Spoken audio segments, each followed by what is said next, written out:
seen the specimen paper, if you have worked on the specimen paper before, it helps, right? Okay. So let's start with the format.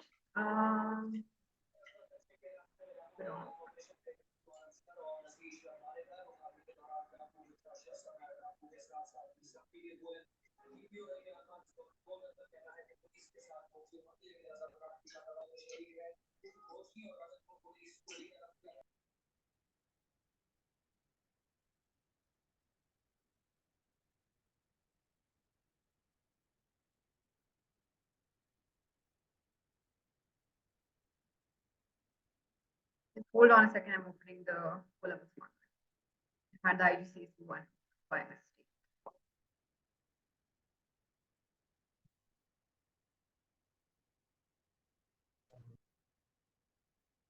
So meanwhile, your paper pattern is something like explicit meaning questions, implicit meaning questions, summary, and then the perspective question, right? And how you can distribute it is, it's a 2-hour paper. You can spend an hour on the explicit and implicit meaning questions, and then you can spend an hour on the summary and perspective question. Now, the good thing is about this paper is that time management is the last thing you need to worry about. You obviously need to worry about it, but time ka masla generally nahi hoga because there's so much time to, think about stuff and write about stuff.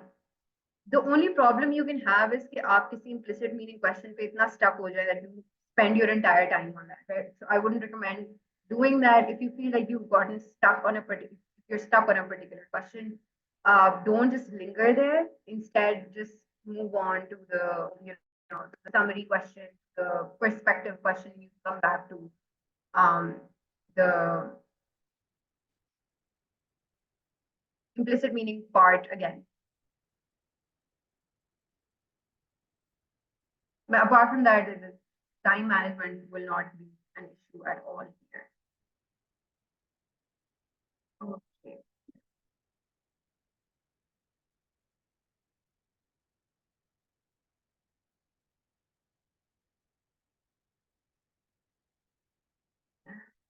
Screen sharing again. Okay, guys, can you all see my screen?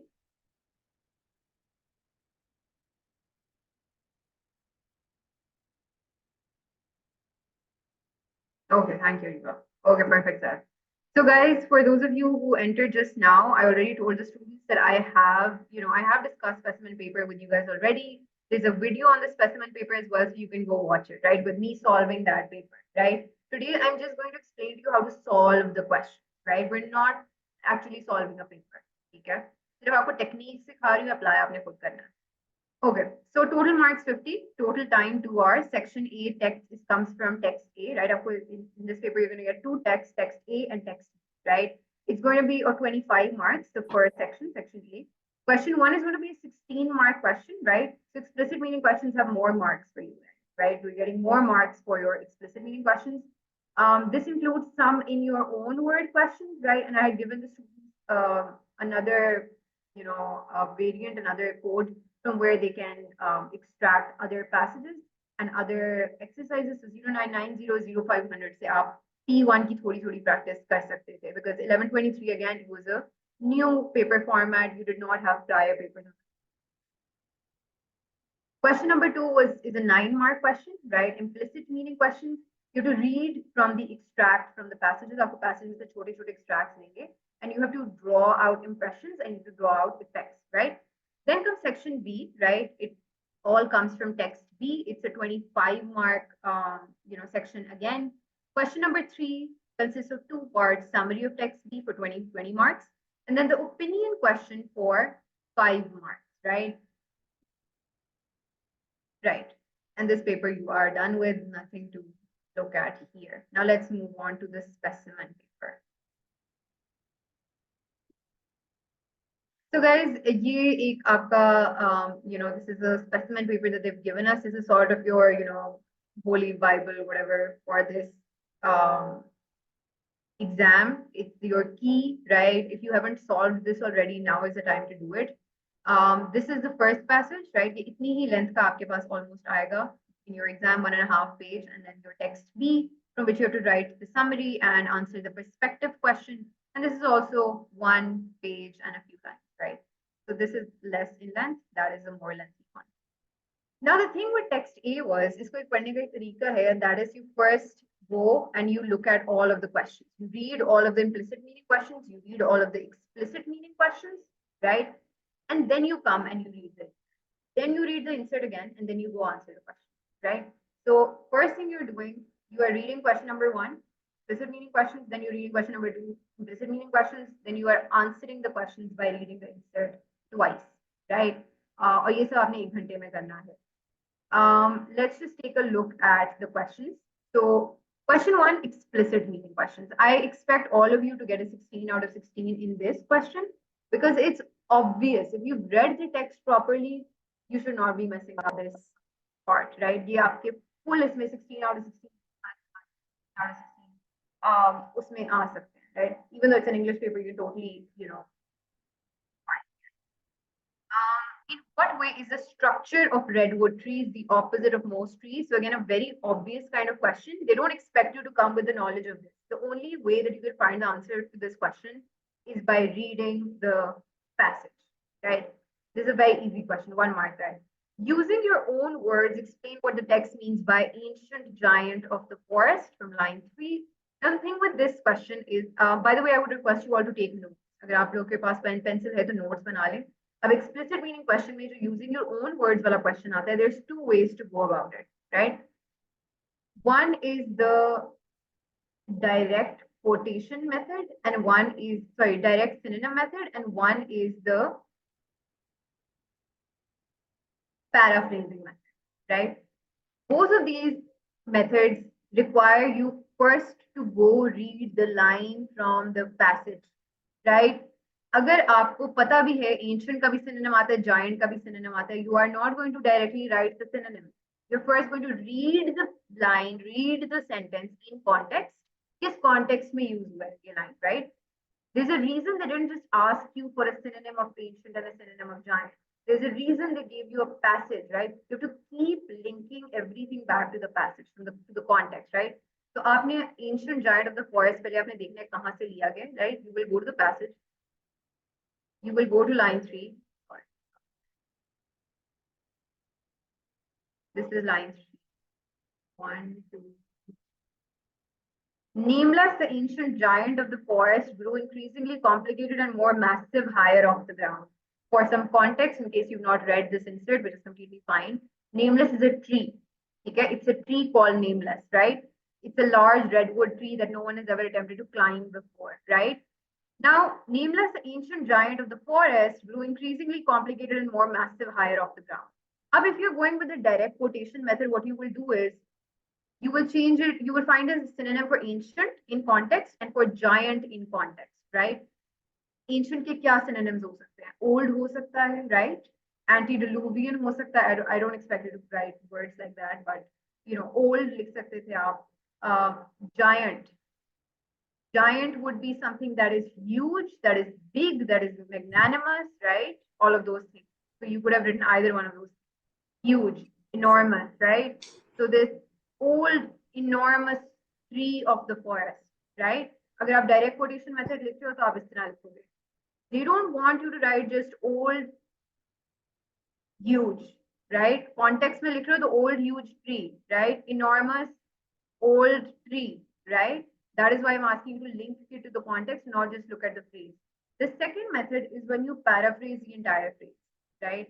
आप पूरी phrase को फिर से लिख दो in some way. So you can say the tree was one of the oldest and biggest trees in that forest. Even for that, you will get marks. This technique is also used in cases when you can't, when you don't understand or you can't come up with, the most appropriate synonym, तो फिर भी आप पूरी phrase को paraphrase करके both work, right? Direct quotation method from the context or the paraphrasing of the entire sentence in context, right? So this is the method: gigantic, umama, perfectly fine; enormous, perfectly fine. Now let's look at the next part.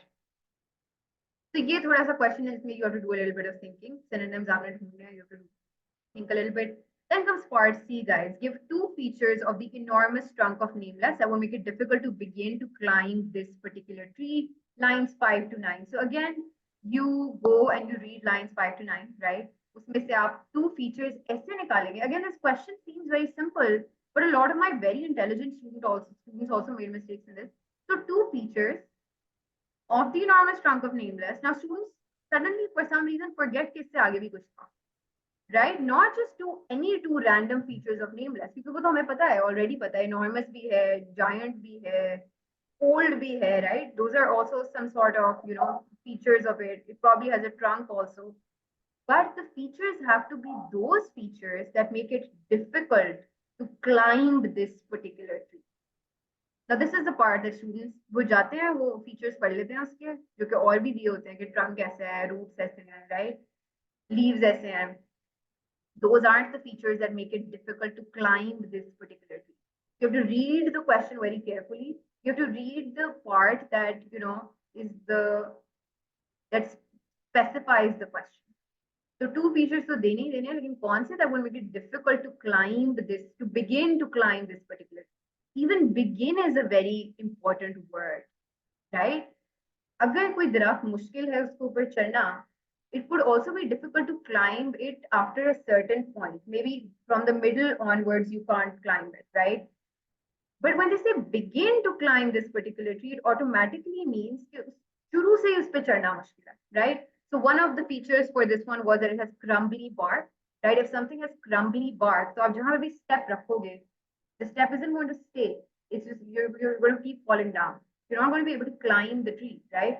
The second answer to this was that it was a crumbly bark, and then that it had no branches near the beginning, right? If this is a tree, right? This is a tree. Tree के इतने यहाँ तक branches ही नहीं है, यहाँ तक branches ही नहीं है, ऊपर जाके हैं. How are you going to start climbing it? You're not going to be able to start climbing it, right? So these were the two features that make it difficult to begin to climb this particular tree. In this paper, guys, अगर आप question से इतना पढ़ लेते हो ना, explicit meaning questions में, implicit meaning questions में, that is half the battle. So look at how, like, it was this word, begin, was the key here. Even if you had written features that would make it difficult to climb this particular tree, and they weren't the features that were about beginning to climb this particular tree, tab bhi aapka galat hota. So I'm just showing you how intricate the questions are and how, carefully you have to read them. Okay, let's see the chat. It's difficult to climb the tree because of its height and it has no fun. Not because of the height, right? Most trees are tall, right? The two features were soft, crumbly bark and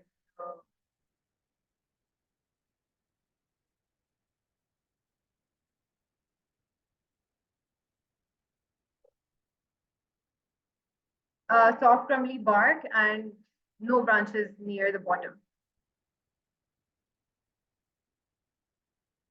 Okay, give two details that show the relentless speed with which a redwood tree can grow according to the text. So again, this question ke liye, for a question like this, right? It's easy to find the two details, but it's difficult to understand what relentless speed means, right? In case, guys, that you don't know what relentless means, let's consider that scenario. आपको पता नहीं है relentless का क्या मतलब है. You think it could either be slow, it could either be very fast. Those are the two extremes you are thinking. Can somebody tell me what they would do in a circumstance like this? You don't know what relentless means. These are the two extremes you're thinking. What do you do? Exactly, Mama. You read the text.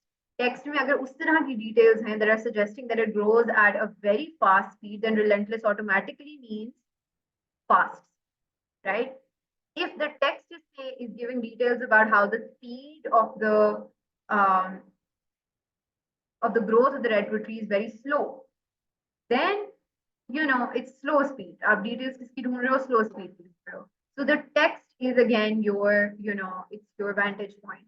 You have to take full advantage of the text. No, sir, if not guess from, no guessing, guys. Guessing from the text sentence ही होगा बच्चे. We'll go read it from the text. Ahmed, yes, context, right?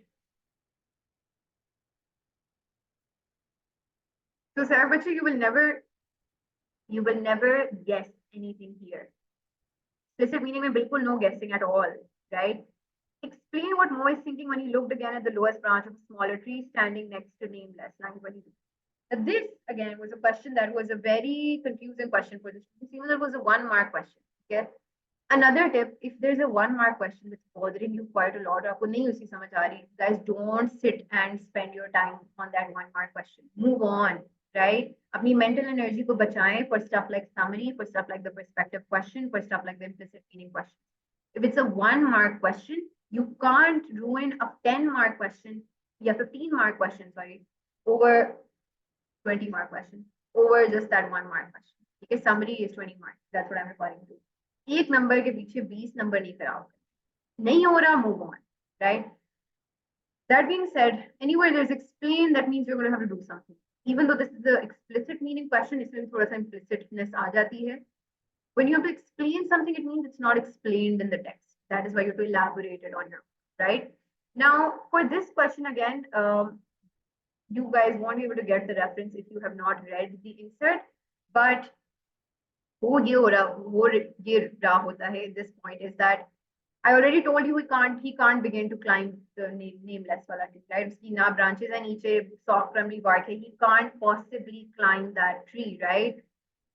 So what he does is he climbs the smaller tree next to him. उस smaller tree की branches भी होती हैं, उसका bark भी ठीक होता है. He climbs that tree, उसके साथ वाला दरख्त को climb करता है. This is nameless, the tree that you can't climb from the bottom, and this is the smaller tree, right? He climbs the smaller tree to a point in the middle, and then he jumps from the smaller tree to the big tree. ये हो रहा होता है इस point, ठीक है? Now, when he's looking at the lowest branch of a smaller tree standing next to nameless, he's actually contemplating यही चीज कि मैं पहले छोटा climb करके छलांग मारूंगा, right? To put it in the easiest words, that's what he's thinking. He's thinking, okay, let me climb this tree halfway, and then I'll make the jump, right? Now, for some reason, students could not get that. Remember, if explicit meaning question जो होता है ना, वो कोई आपसे कोई depth नहीं मांग रहा होता. You don't have to go for it. You don't have to overthink it. Explicit meaning question में overthinking is what will cause your, I wouldn't say demise because that means death, but it would cause, problems. It would cause trouble. So don't overthink it. Go for the obvious thing. Obviously, वो उसको इसलिए देख रहा है क्योंकि ये वाला उससे चढ़ा जाएगा नहीं, right? So he just makes that jump from. He wants to just climb the smaller tree and then make the jump. That is the obvious thing that should come to your mind. The very surface level thing, the very shallow thing. Stay shallow in your explicit question. Okay? बस यही मैंने कहना था. That's why I went on to a whole tirade here.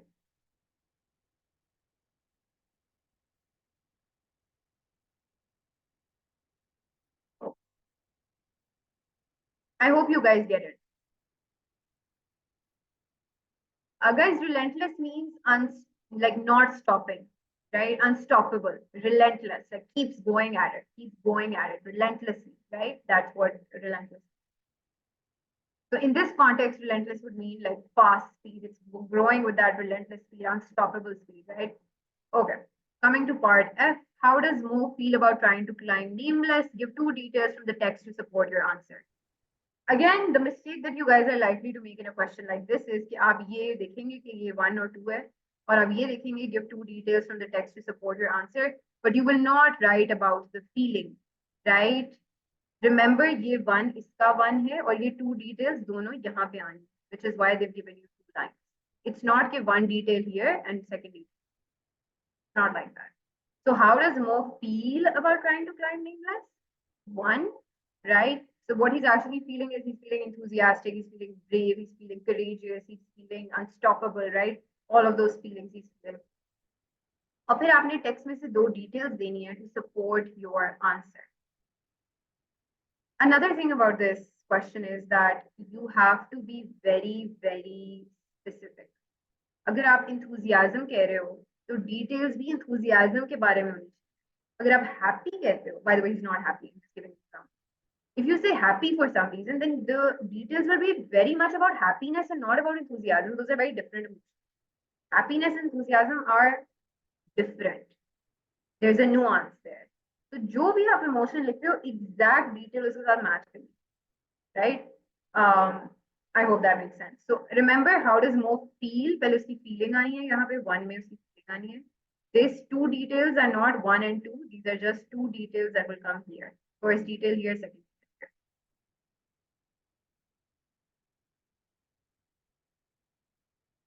Okay, let me clean this up.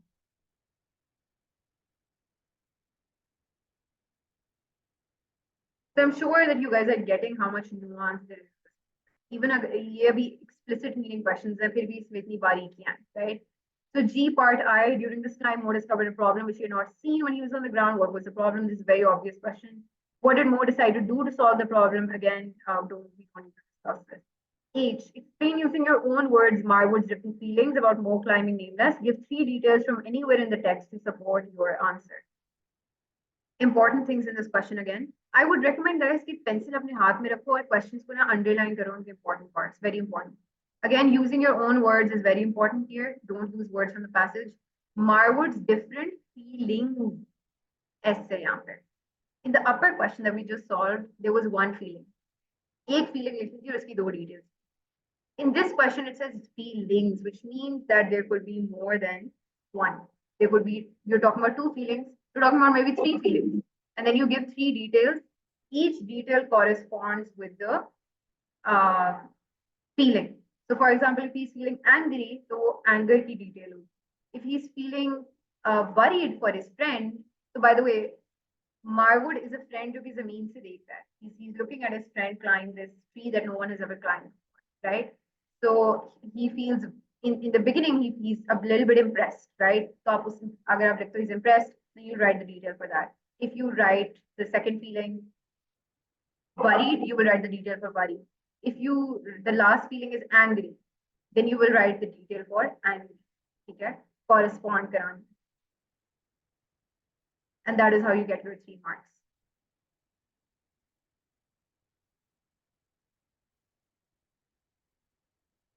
Yes, sir. If it has 3 marks with 3 feelings and details.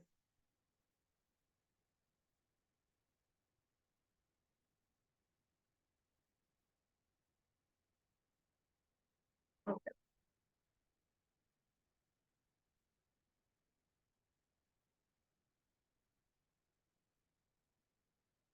Okay.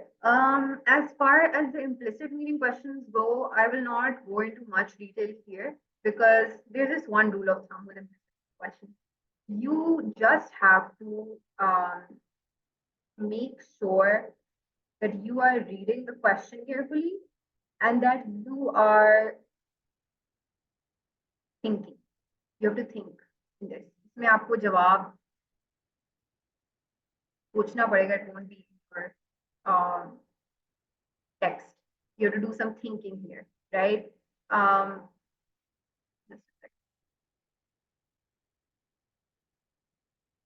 Right. So, for example, this is the point that they've given us from the story, right? When we make extract here, what does the writer want to suggest to us about the situation at this point?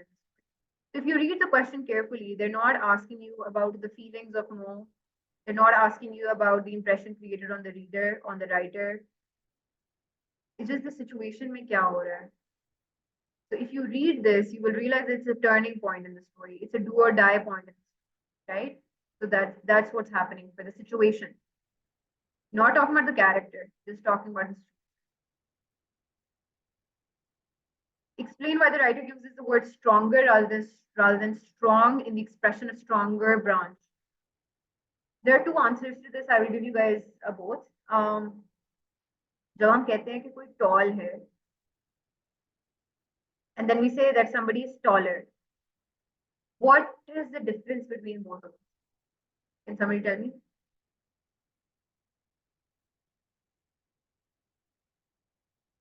Exactly, comparison, Erika. When we say stronger, it means that we're comparing it with another branch. When we say strong, it just means that that branch solely is a strong branch. We're not comparing it with anything else, right? Absolute compare एक absolute है, एक relative है, right? तो for example CI में भी आप लोगों की थ्रेशोल्ड लगता है ना, एक रिलेटिव ग्रेडिंग होती है. फॉर एग्जाम्पल लेट्स से किसी बच्चे का 95 पे A स्टार बन रहा है इस साल, let's say you are all going to be marked in comparison to that kid.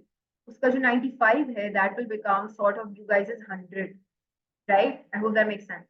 अगर एब्सोल्यूट मार्किंग हो रही होती तो सबके मार्क्स 100 से ही कंपेयर होते, उस 95 से ना कंपेयर, फीलिंग से ना compare.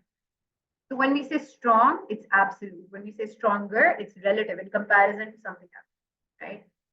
The other sort of meaning, again, in context of this would be that अगर हम कहते हैं this branch is stronger, it could also mean that overall सारी branches ही weak हैं, which is what it says in the text. All of the branches are weak, but this one branch is is less weaker compared to the other. So it's stronger compared to the other. So what it means in the text is that even though he is climbing a stronger branch, he's still not safe. He's not safe.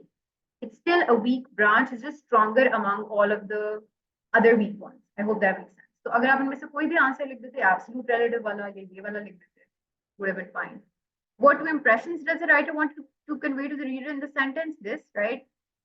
In a question like this, it's a bit logical कि आपने दो impressions ही लिखने हैं. There was an idea of envelopment in this. There's also an idea of shelter in this. There's also an idea of danger in this. When you're absolutely surrounded by something, it's also suffocating. You don't know if you're going to get out of it. It could also be a feeling of shelter, right? Up layer upon layers, tents within tents, right? Would also have that connotation, and definitely has the connotation of enveloping, enveloped on all sides. So any of those things you could have written. Read the sentence from the text.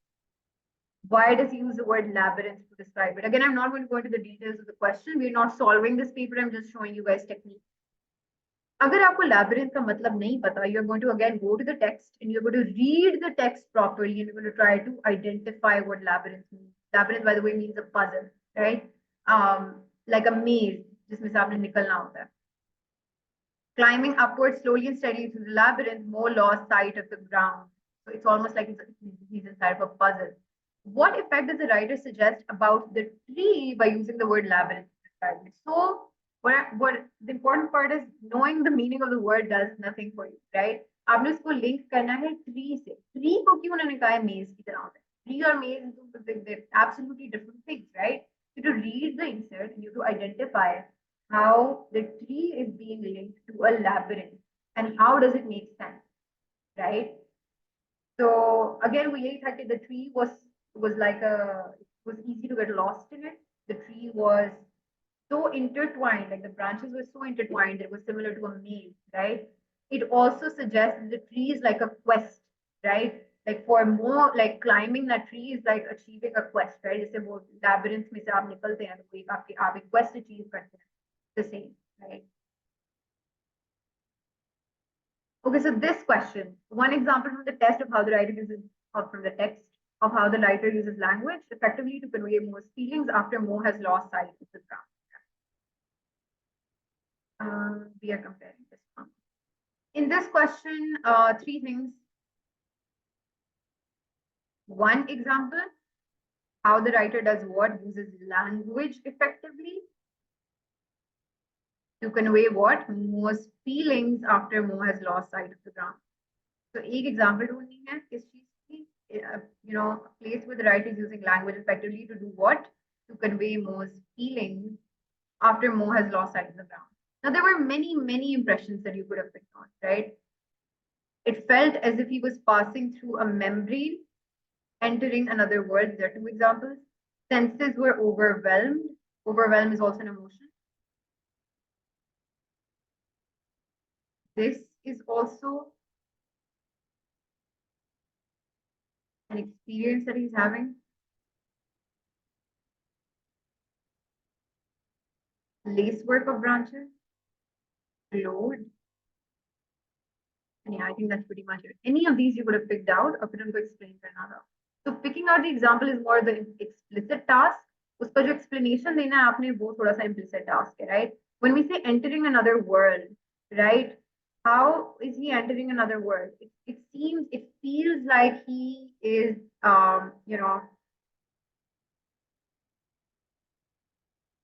he's going into the unknown, right? There's uncertainty ahead. You're written something around the lines of that would have worked. Passing through a membrane. Again, when you're passing through something that's a membrane, it's almost reminiscent of something that's hatching, right? अगर आपने अंडा देखा है उसमें से जो निकलता है, one example, but that chick is also, it comes out of a membrane. It also enters another word. So you can say something like that as well to make a comparison. Labyrinth means twisting. It does not mean self. It means like a puzzle. A puzzle has lots of twists and turns, but a labyrinth itself does not mean puzzle.